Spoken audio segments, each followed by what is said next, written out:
மோகனம், ஸ்தம்பனம், உச்சாடனம், ஆகர்ஷணம், வித்தேடனம் அப்படின்னு 8 விதமான இதை சொல்றாங்க. ஸ்தம்பிக்கிறது, ஸ்தம்பனம் பண்றது, கடைசியில தான் அதுல மாறன்றது ஆளையும் முடிக்கிறது.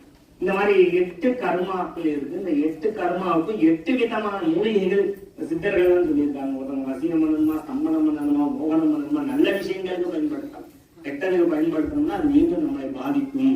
அப்ப இந்த ஸ்தம்பனம், உச்சாடனம், ஆகர்ஷணம், மாரணம், மோகனம், வித்தேடனம் என்று சொல்லக்கூடிய இந்த 8 கர்மாக்களும் நமக்கு எப்ப வேலை செய்யும் அப்படின்னா கிரக நிலைகள் சரியில்லாத போது.